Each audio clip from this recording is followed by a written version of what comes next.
अल्लाह ही अल्लाह किया करो, दुख न किसी को दिया करो, जो दुनिया का मालिक है नाम उसी का लिया करो।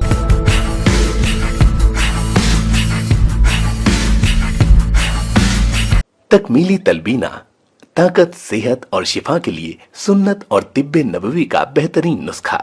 अभी ऑर्डर करें, कम पैसे में हमारे साथ बिजनेस शुरू करें।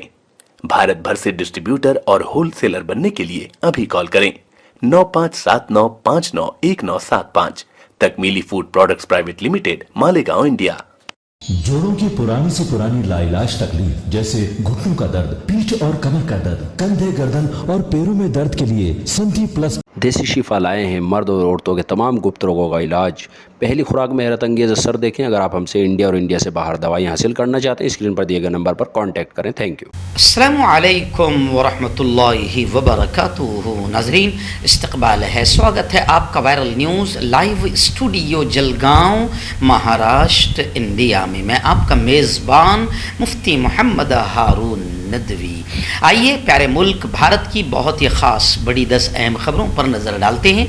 लेकिन सबसे पहले मैं अपील करूंगा, जो साथी नए हैं और अभी तक इस बेबाक सच्चे चैनल से जुड़े नहीं हैं, अगर आप चाहते हो कि आपको मुल्क भारत की और पूरी दुनिया की सही और सच्ची खबरें बेबाक अंदाज में सुनने और देखने को मिलें, तो फिर आप इस चैनल से जुड़ जाइए। सब्सक्राइब कर लीजिए हमारे इस चैनल को, बेल आइकॉन घंटी के बटन को भी दबा दीजिए, ताकि हमारी हर वीडियो, हर खबर आपको आपके मोबाइल पर मिल सके। और हाँ नाज़रीन, हम हर रोज़ एक अपील करते हैं कि प्लीज़, एक प्राइवेट चैनल है, चैनल चलाने के लिए पूरी एक टीम काम करती है, बड़ा रुपया पैसा खर्च होता है। अगर आप चाहते हो कि ऐसे चैनल जो जुल्म और जालिमों के ख़िलाफ़ बेबाक अंदाज में बोल रहे हैं, अगर आप ऐसे चैनलों को मजबूत करना चाहते हो, तो आप ऐसे चैनलों की फाइनेंशियल हेल्प, माली ताउन, माली मदद ज़रूर कीजिए।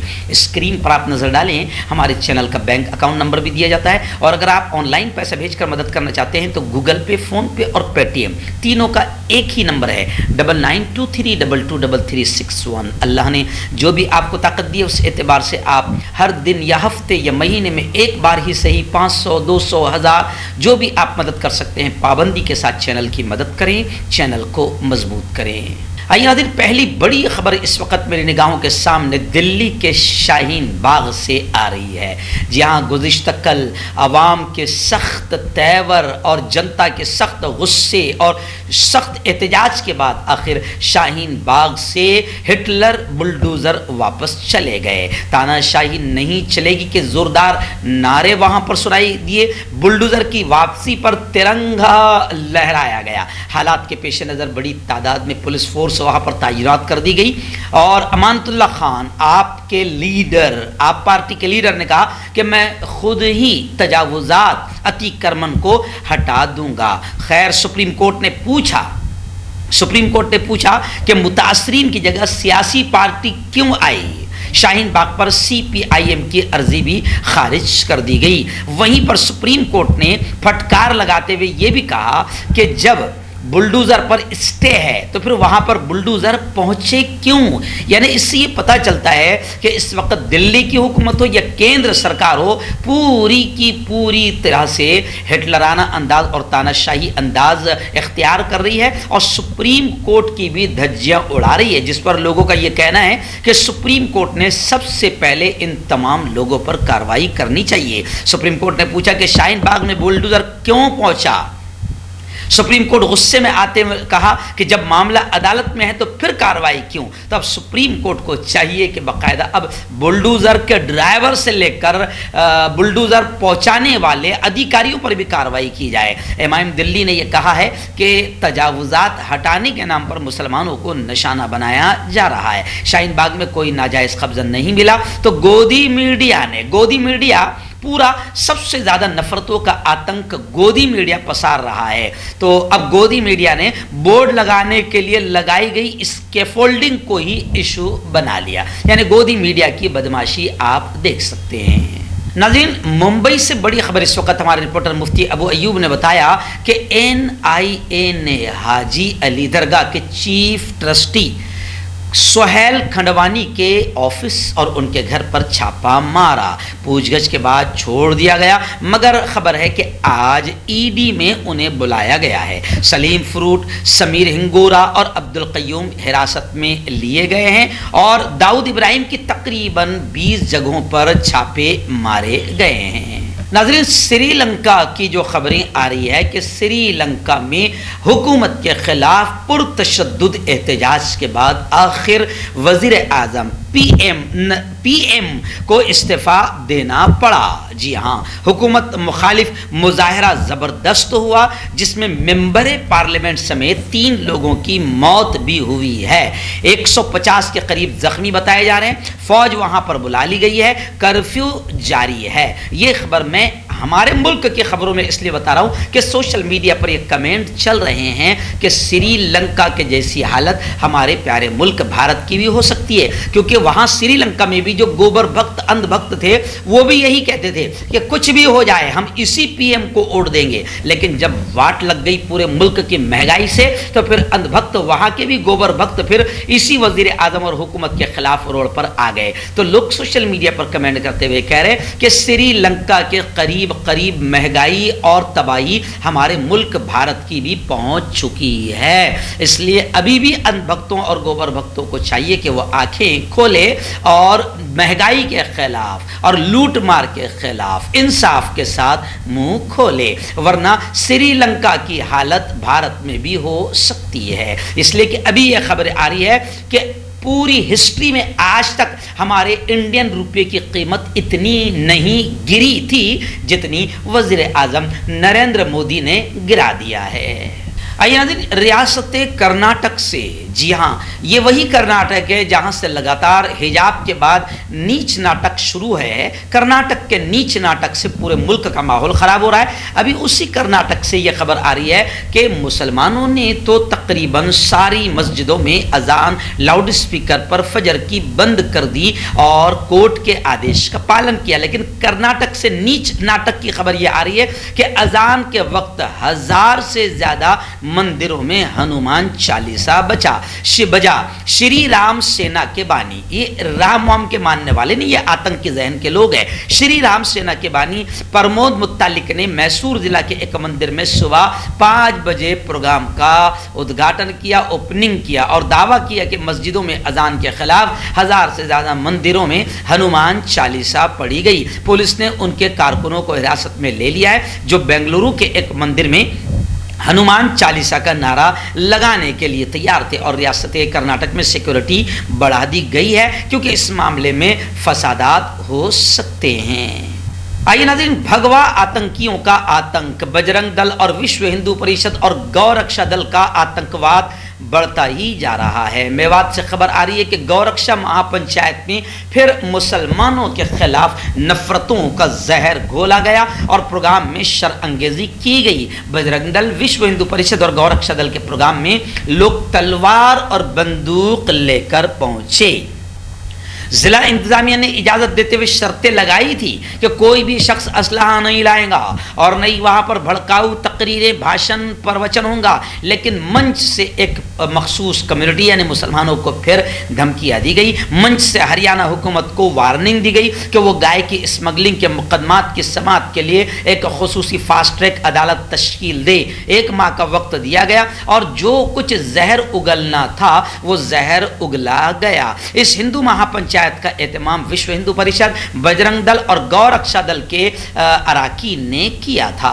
आइए नाज़रीन, बड़ी खबर आ रही है। जी हाँ, मैं आपको बता दूं कि जमीयत उलमाए हिंद अल्हम्दुलिल्लाह ऐसे ऐसे काम कर रही है कि दिल से दुआएं भी निकलती है, दिल से सलाम भी निकलता है। आपको याद होगा कि हमारे यहाँ की आतंकी गोदी मीडिया ने कोरोना में भी मुसलमानों को निशाना बनाया था। उस वक्त मरकज को और मुसलमानों को निशाना बनाने के खिलाफ गोदी मीडिया के नफरती आतंक के खिलाफ जमीयत उलमा ने सुप्रीम कोर्ट में गोदी मीडिया की बदमाशी और आतंकी जहनियत की शिकायत की थी। अब खबरें आ रही है कि अदालत ने तमाम अर्जियों को अलहदा करने का हुक्म दिया और गोदी मीडिया के खिलाफ जमीयत की पिटीशन पर समाअत इल्तिवा का शिकार हो गई, यानी समाअत होगी लेकिन अभी फिलहाल नहीं होगी। खैर ये तो अच्छी बात है कि कम से कम गोदी मीडिया के खिलाफ भी जमीयत उलमा ने कोर्ट का दरवाज़ा खटखटाया है और यकीनन गोदी मीडिया की बदमाशी और आतंक पर कहीं ना कहीं लगाम लगनी बहुत ज़रूरी है।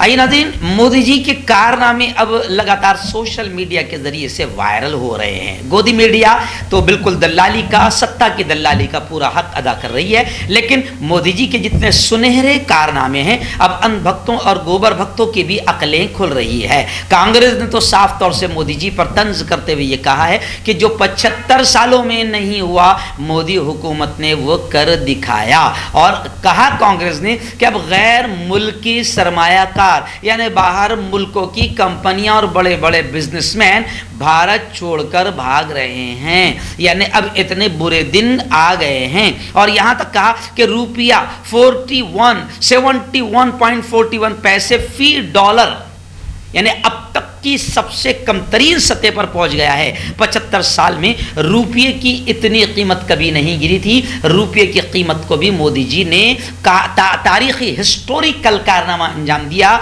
और हमारे रुपये की कदर और कीमत को भी गिरा दिया। अभी आप देखते रहे, आप उलझे रहे हैं, अजान, हनुमान चालीसा, मंदिर, मस्जिद, ज्ञानवापी मस्जिद, आप इसमें उलझे रहे हैं और मुल्क की वाट कैसे लगती रहेगी, मुल्क तबाही की तरफ कैसे जाएगा और श्रीलंका से बुरे हालात कैसे होंगे। अगर अभी भी अंध भक्तों और गोबर भक्तों की आंख नहीं खुली तो मुल्क के हालात कैसे बिगड़ेंगे, आप देखते रहिए। फिर आपको वायरल न्यूज लाइव और मुफ्ती हारून नदवी जो आपको बार बार कहते थे कि आंखें खोलो, अंध भक्ति गोबर भक्ति छोड़ो, फिर बाद में आपको वायरल न्यूज लाइव मुफ्ती हारून नदवी और कांग्रेस की जैसी पार्टियां आपको याद आएंगी जो आपको जगाने की और आपके दिमाग में से गोबर निकालने की कोशिशें करती थी। आइए नाज़रीन, एक ऐसी ही खबर, बड़ी खबर आ रही है। जी हाँ, भक्तों, गोबर भक्तों, कितना समझाना तुम्हें समझ में नहीं आता है। देखो, हिंदुओं को नुकसान किसकी हुकूमत में पहुंच रहा है ये आप देखो। अभी राज ठाकरे ने जो भोंगे का मुद्दा उठाया तो ये फैक्ट है, ये हकीकत है।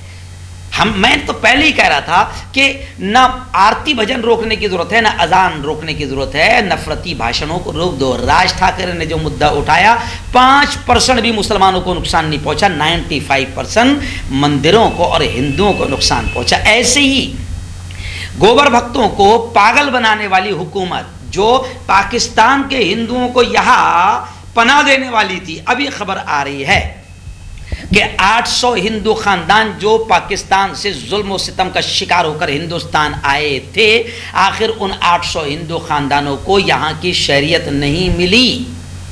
जी हां, कांग्रेस के दौर में वो यहां पर सुकून से रह रहे थे और अभी बीजेपी के दौर में उनको यहां से वापस लौटना पड़ रहा है। और खुद बीजेपी के लीडर सुब्रमण्यम स्वामी ने मोदी और केंद्र बीजेपी सरकार पर हमला करते हुए कहा है कि यह मरकज के लिए, बीजेपी के लिए, मोदी के लिए शर्म की बात है। ऐसी खबरें गोदी मीडिया नहीं दिखाएगा क्योंकि हुकूमत की इसमें बदनामी होंगी, इसलिए मैं आपको दिखा रहा हूं कि 800 हिंदू खानदान जो हमारे प्यारे मुल्क भारत में पाकिस्तान से आए थे लेकिन उनको शरीयत नहीं मिली, आखिर 800 हिंदू खानदान पाकिस्तान वापस लौट रहे हैं।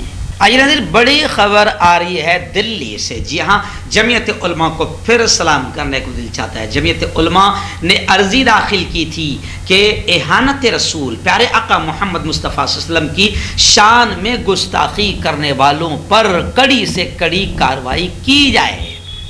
जी हाँ, लेकिन जब तक के हमारी बीजेपी सरकार है तो ऐसे तमाम आतंकियों को छूट थी और छूट है, अभी भी उन पर कोई कार्रवाई नहीं हुई। लेकिन जमीयत उलमा की अर्जी पर सुप्रीम कोर्ट ने मरकजी सरकार और दीगर सरकारों से, स्टेट सरकारों से कार्रवाई की रिपोर्ट मांगी कि इहानत रसूल की शर्मनाक हरकतों के खिलाफ तुमने क्या इक़दाम किए हैं, क्या कार्रवाई की है। यानी जमीयत उलमा का ये भी बहुत बड़ा काम है कि जमीयत उलमा उम्मत मुस्लिमा उलमा के हर मामले को लेकर बाकायदा कानूनी तौर से कार्रवाई कर रही है और बाकायदा कानूनी तौर से सजाएं दिलवा रही है। तो ये एक बहुत अच्छी खबर थी जो मैंने आपको बताया। दुआएं कीजिए कि जमीयत उलमा की मेहनतों को अल्लाह खूब कामयाब करे।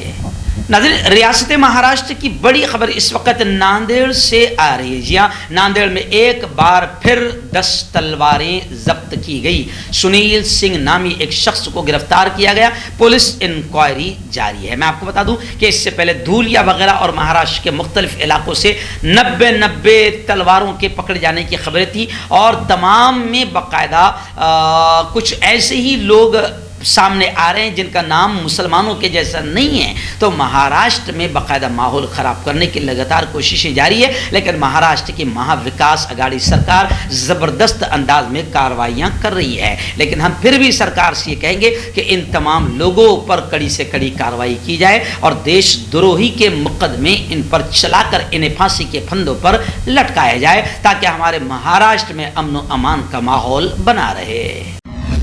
क्यों होता है जोड़ों में दर्द, क्यों रहती है जोड़ों में जकड़न, क्यों हो जाती है जोड़ों में सूजन, क्यों बन जाती है जोड़ों में गांठ, क्यों थम सी जाती है जिंदगी।